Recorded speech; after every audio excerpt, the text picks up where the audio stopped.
Welcome back to the Maximum Lawyer Podcast. I'm Jim Hacking. And I'm Tyson Mutrix. What's up, Jimmy?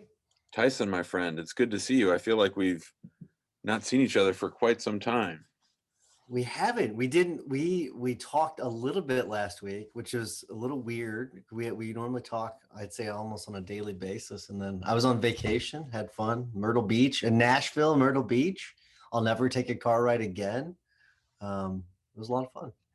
Yeah, I decided after our 14-hour drive to Florida that I'm flying from now on. I've got a million Southwest points, so there's really no reason to drive. You know, so I've always had the mindset of we should fly, so we always fly places. But then this time I was like, you know what, let's have some fun, let's drive. And it was just because, like, with COVID and everything, I know when we got the vaccine, so I wasn't really worried. But with the kids and everything, it's like, let's just drive, we'll have some fun with it. And it was just like on the way there, just, are we there yet? Are we there yet? How much longer? How much longer? It's like so many times. It was, but you know what? We still had fun though. I just love seeing those pictures of Hudson because I know he's up to no good. No good is being done by that kid. What a character. He's gonna be something else. He reminds me a lot of my third child as well. So I think he's gonna be a real character. He's a stud. I love him. He's so good. So that's great. So we got a podcast. This is the second one that's just the two of us in the last couple months. That's kind of nice. Yeah, I got a lot of good feedback from the last one. A lot of people have told me they like it better when we don't have a guest. So I'm open to doing these more often. So I will say this, I do like the nuts and bolts episodes more. And I sort of feel like we veered a little bit away from the nuts and bolts. So maybe I would like to do some more nuts and bolts stuff sometime. So maybe the two of us can get on here and do a nuts and bolts episode soon. Well, I have a few things for us to talk about. Let's hear it. Are we playing this like the Saturday morning, the morning meeting show? Is that how we're playing this today? It's just you and me talking, bro. I love it. Let's do it. All right. Let's hear your first topic. Well, so we've gone through this process over the last month of meeting with another immigration law firm, sort of taking over that firm. The attorney who is handling the immigration work for this larger firm has decided to go to work for the government. And there were about 260 cases. The attorney was carrying a huge caseload with two really experienced paralegals. And she did a fair amount of removal work, which is very time intensive. And my wife very wisely said, we don't want to take on 70 new deportation cases. So we were able to find an attorney in DC to take those. So we ended up taking 150 USCIS cases, but it's just been such an adventure. There's so many pieces to it. I really need to keep better track of this, both for if I want to do this again at some point, and or just to give people advice on, the kinds of things you need to think about. I went up there and spent 3 days with the two paralegals because I wanted them to feel comfortable and I wanted them to meet us. Adela came with me, and we just spent the 3 days going over cases and talking about like our processes. And then they had a week off. And then right now, my wife, Amani, and Laura Clark, who's one of our chief implementers, who we just promoted onto the leadership team, she's up there too. And they're sort of doing it all over again. And then I might have to go to Baltimore in a week, and then we're going to have them come down to St. Louis. It's really interesting because they were one little part of a big firm, and they're going to come into a firm with 5 immigration lawyers and, a support staff of about 15. So it's really going to be a big culture shift for them. So I want to get you, I think I know the answer to this, but I want to ask your opinion on this, because we just basically absorbed a firm too. So it was a smaller firm. We about 95 cases. We took on the attorney. He ended up actually, we would have brought over one of their paralegals, but he ended up letting both of them go. And so we basically absorbed a firm. And I got to say, it seems like he's very relieved to have a lot of this off of his chest. He can just practice law now. And I bet there's a few people listening to this. And I bet there's a lot of attorneys out there that like the immigration practice you just absorbed, like the injury practice I just absorbed, that they would love to have a situation like that where they could come and work for gym hacking and just use gym hacking systems and just practice law. I mean, do you think that that is something? And here's the question.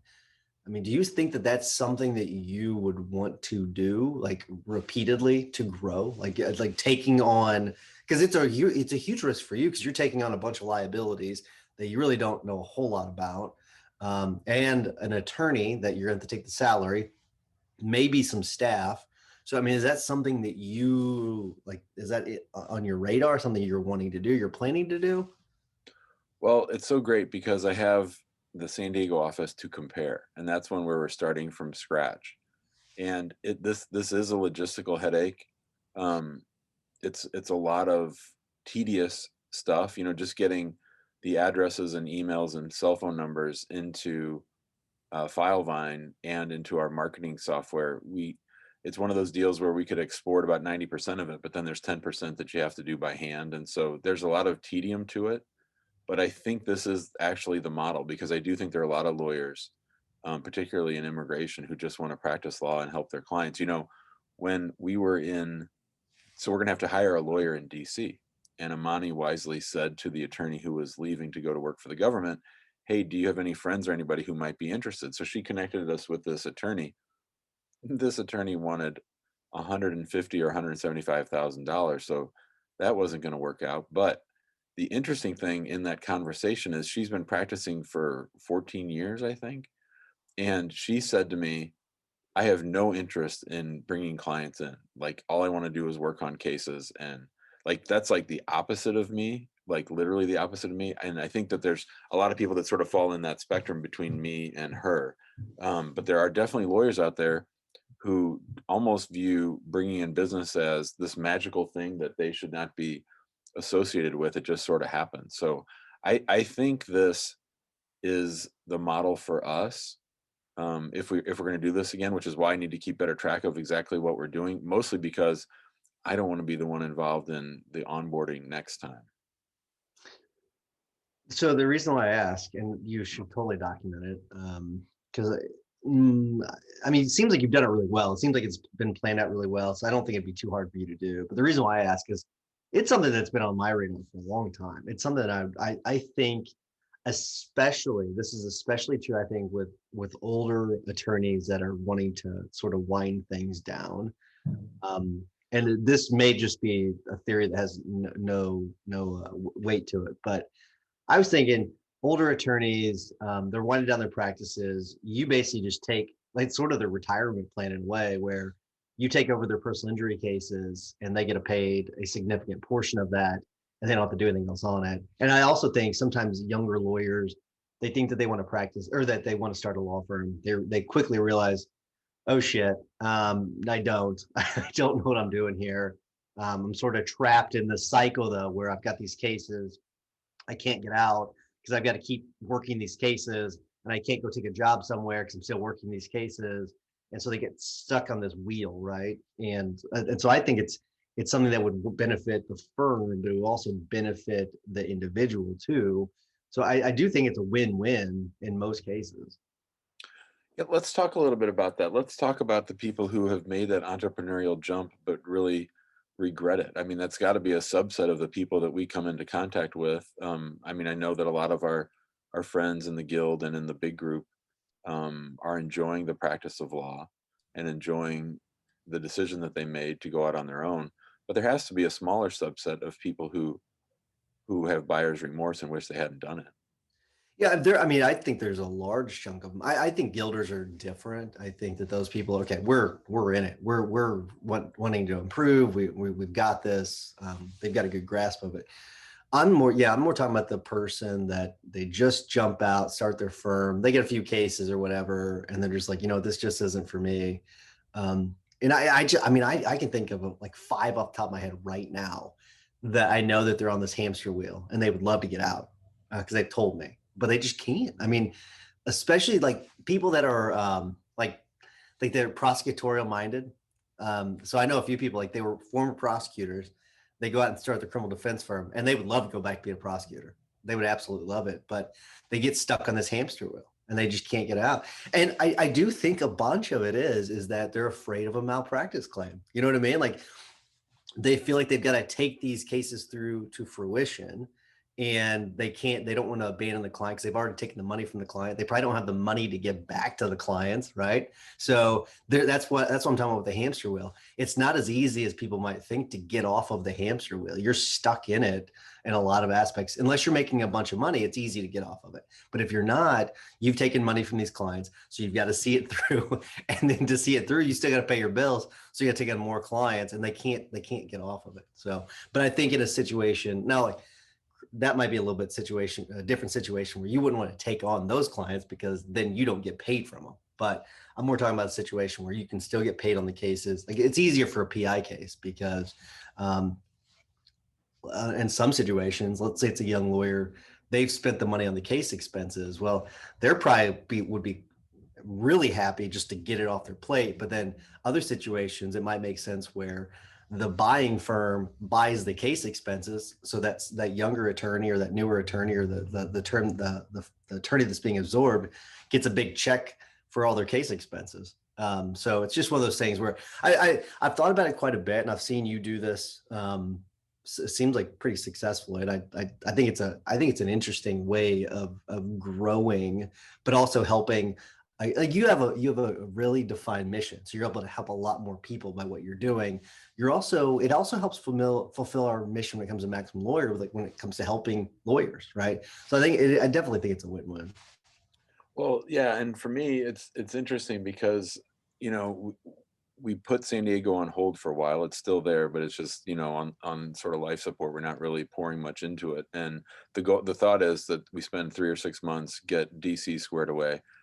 And then I had thought we'd have all these different offices, but to me that seems like sort of well balanced, East Coast, Midwest. And then I don't know. Then I want to think about growth maybe in a different way. Not that I need to have a bunch of more offices, but just sort of grow our presence from those base points. So that was one thing I want to say. The other thing is that we can't forget the lawyers who are involuntarily forced to start their own firm. Those people probably never really planned or thought, like the ones like ex prosecutors or something that thought that they would either go back to prosecuting or do something else. And so I think that's right. And hamster wheel is a good way of describing it. And I guess we should give people a safe space to sort of share that if they feel like that's something that's bothering them. I think having a conversation with someone, I mean, we're both really lucky that these situations basically came to us. Mine did for me.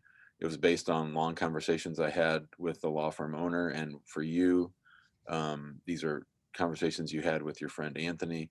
We're probably not always going to be that lucky, but it would be good for us to sort of develop an eye for what it is that are the telltale signs of something that might break in our favor. You just brought up something, and I think that that's a great point. Like there's a shame factor that people feel, and I don't think that I don't think people should feel that. I do, but I do think that there is that. Like it's interesting.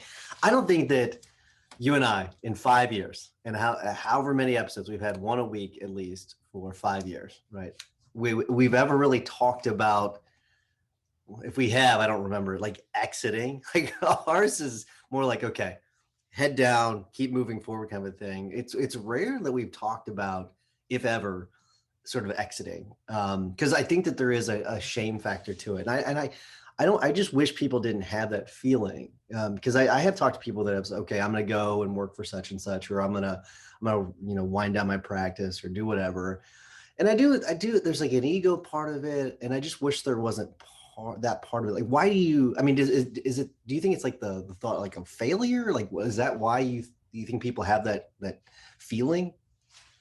Well, there is that aspect of just running to stand still and just keeping the lights on by just doing, doing, doing, doing without really the deep thinking. So I think that's part of it. But each of us in the time that we've known each other have joined a partnership and have left. And to me, that's the closest analogy that we can give towards this thing that might be deemed shameful. But I do think that it would be good for us and for everybody if we did make it a little bit less of a, because there is sort of the Gary V macho hustle culture that can get brought into all this discussion, and I think that there's certainly great value in knowing yourself and telling yourself, I might be better off partnering up with someone, or I might be better off joining a firm. I mean, we've had offers. I know I have, and I think you have, to join bigger firms. And of course, I'm really glad that I didn't. But that doesn't mean that that's not a good option for some people, and we probably need to empower people to make that decision if that's what's best for them. Yeah, I completely agree. I'm curious what your I don't know if we've ever talked about this. We're talking about two things I'm not sure we've ever talked about.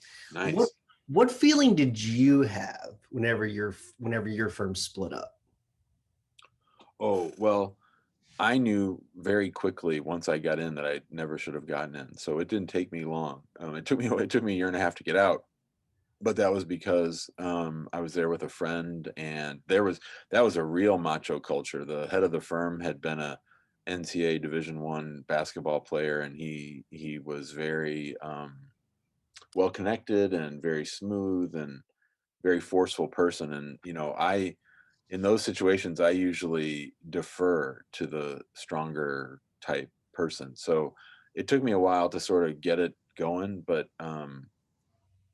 I didn't feel guilty about it or shameful. I just wanted to be I just wanted to be done. I just wanted to get out. That was sort of my main thing. And so, that's the advice I would give to people, is that really, we spend so much time running around like chickens with our heads cut off, that when we do that introspection and really ask ourselves, is this what I want? Is this is this what I want? If not, can I change it to make it what I want? And then finally, is maybe I don't even want to do that. Maybe I want something different.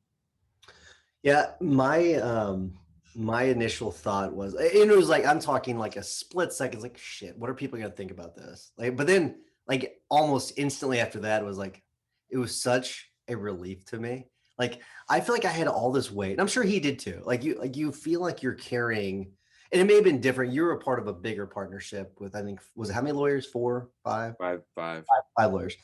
I think it's a little bit, maybe a little bit different. I don't know, but like it was just the two of us, and I felt like I was carrying him. He felt like he was carrying me. Like the way the firm was split up, so he was handling more the case side of things. I was handling more of like the actual operation side of things, and I felt like whenever we split, like it was such a weight lifted off of me. It was like, now it's just me again. I can run, I can call all the shots. I don't have to worry about running anything through anybody. It felt so great to me. It felt so, I remember it was we had date night that night. I went home, didn't say anything to Amy until we were at dinner. It's like, so just so you know, well, make sure let you know, we're not going to be hurt financially at all, but we're splitting up. And she was kind of like, her face, like, and I was like, I was so happy whenever I was telling her about it. I was just like, so it just felt so good. And I'm sure that that same feeling is what a lot of people are looking for. You know what I mean? Like they're looking for that that deep breath and just kind of let it all go. You know what I mean? Well, we can't forget how capped we are when we're not in the situation we want to be in, and how that just really tampers down our energy. And once you make that choice to unlock that, there's a ton of energy. For you, it was, I'm on my own again. I can do what I want. I know what to do. I have the technology. I can rebuild this. I know exactly what to do. Um, and conversely, if someone's in a bad law firm situation, and like Anthony was, and he didn't like what he had, he's probably feeling all that weight taken off his shoulders too. So, I mean, the biggest thing, of course, is to know yourself and to know your situation, and sort of really dig down. We might want to come up with a little questionnaire or a self evaluation that would help people with this. I think that would, and it could work both ways. Am I cut out to go out on my own, or am I better off working with somebody else? Or I mean, when you and I meet with a lawyer in the guild on the hot seat, or just in general, I mean, the first question we always ask is like, what do you like doing the most? Because you can't do everything inside a firm. It's just impossible. So you might as well do the things that you're great at and that you get the most fulfillment out of, and then leave the other stuff to other people. And that could be in whatever form that takes. I'm bad at names. You're really good at names. Who do we have speaking on the hiring process. I can't. Jay Henderson. Jay Henderson. I always draw a blank with his name. Sorry, Jay. I wonder if Jay has got some sort of questionnaire built out for that. Maybe we Yeah. could work with him on that because I think that that would be someone, at least off the top of my head, when I can't remember his name, the person that might be willing to work on that questionnaire with us. Because the reality is that I mean this is really really hard what we do. I mean it's extremely hard. We take it home with us. We live it all the time, and it's not for everything and not for everybody. Just not. I mean it doesn't fit with everybody's visions. Well, you know, when once or twice a year, I guess it's once a year, you and I are asked to speak at Mary Pat McGinnis's class at St. Louis University for people that are thinking about going out on their own. And there's usually about 20 students in there. And you can tell just by the reactions on people's faces that there are about 3 or 4 people that get really, really jazzed about what we're saying. There's 3 or 4 people that are completely repulsed by what we're saying. And then there's a bunch of people just sort of staring at us with their mouths open like that for a while. So, and that's probably generally true of the population. And, you know, we can't forget too that, you know, when people become lawyers, most people that become lawyers are sort of high fact finders, detail oriented. They want to know sort of certain outcomes and they want to know how to control their future. And so this stuff that we're talking about, it's pretty radical generally to go out on your own, but then to ask lawyers to do it, that's probably really sort of on the far edges of the bell curve. It totally is. Are we done with this topic? You want to Yeah, sure. No, we're wrap good. things up? Cool. I just want to make sure because we're at 24 minutes. I just want to make sure. So let's wrap things up. Before I do, I want to remind everyone to go to the Facebook group, get involved there. We are at, I don't know, right around 4,500 members and it's growing. I know that you've been given this plug, Jim, but I do want to let people know, I think we're going to sell out Max LawCon.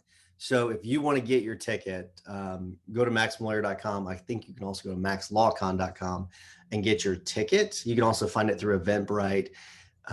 Ticket prices do go up in a month or so, and so make sure you get those, and then it'll be locked in. Get those tickets, but I'm fairly certain at this point, Jim, that we're going to sell out. So which I was a little surprised by. I don't know about you, but I was a little surprised that people. And I think maybe moving it from June back to October is kind of what has led to so many people buying tickets. But if you want a ticket, hurry up and get it now, because otherwise you're probably gonna miss out. So hurry up and get that. Also, if you're interested in the guild, go to maxlawguild.com. We just have a lot of great people in the guild. It's just so awesome, the things that we talked about in there. So, and a lot of great trainings too. So get involved there. And then as you're listening to our tips and hacks of the week, tip and hack of the week, please give us a 5-star review. It'll help spread the love. Jimmy, what's your hack of the week? I was talking to my main man Kelsey the other day. We just had him on the show, and I'm we gonna were steal him talking. from you. Jim, he's so amazing. I'm gonna steal him from you. He's the best, the best. Um, anyway, we were talking about working with particular clients, and he brought up a line that I love that I think about often, and I thought it's one that I would share here as my hack of the week. So it comes from Dan Kennedy. You know, for those of you who don't know Dan Kennedy, you should. He's an acquired taste and he has strong opinions on things. So there's a caveat there. I had to sort of grit my teeth for a while because he likes Donald Trump a lot. But in any event, he has a lot of good wisdom for running a business and for marketing and all those things. And one of the things that he always says is that if I wake up in the morning 3 days in a row thinking about you and you are not my spouse, you need to go. And so I love that because it applies across the board when we own a firm, because it can apply to an employee, it can apply to a client, or just general people that you come across with in business. And if you're spending that much mental energy that you wake up 3 times in a week thinking about this person, if that's the first thing that pops in your mind, that's a really good sign that you need to think about separating yourself from that person. And you know, we had to let someone go at the office the other day, and um, this is a weird thing to say. We're getting better at it, if that makes sense. You know, they say um, hire slowly and fire quickly. We brought the person into the conference room, and it was Adele and Amani and I. and I said, um, "Today's your last day. We're gonna have to let you go." And she knew it was coming because she'd been making a bunch of mistakes, but that's literally all that I said, and I said it nicely, you know, as nicely as you can, but, that person had, made me upset by sending a packet from one office to the instead of sending it to immigration, sending it to the immigration court, which is a big problem. It could have, if it was reversed, it could have gotten someone deported. So, but if you're having that much mental energy thinking about someone, you already know the answer. You already know the right thing to do. Jimmy, I want you to reach out to Jay Anderson and get better at hiring, not firing. Get better at the hiring process. No, it is important.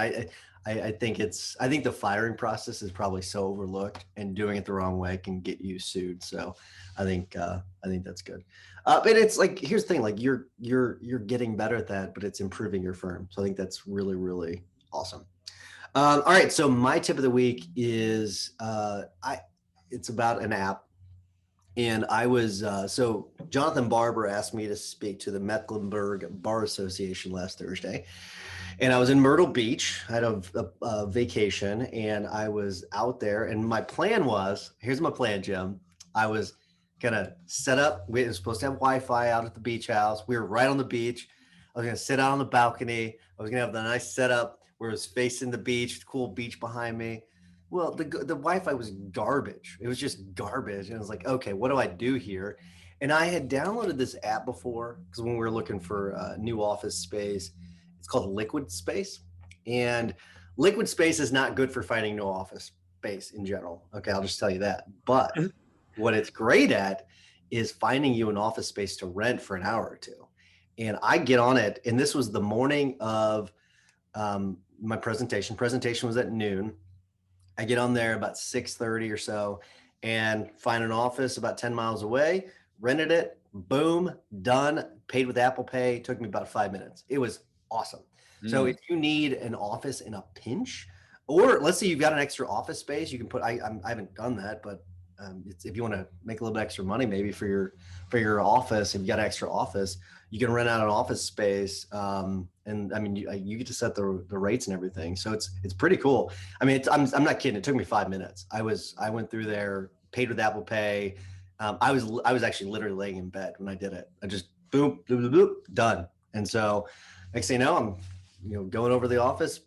They had great Wi-Fi, presented, and boom, done. So it's called Liquid Space. Highly recommend it. It's super easy to do. Jimmy, it's been fun, man. I love hanging out with you. It's good. Good seeing you, brother. All I'll right. see you later on today. All right. See you, dude. See you, buddy.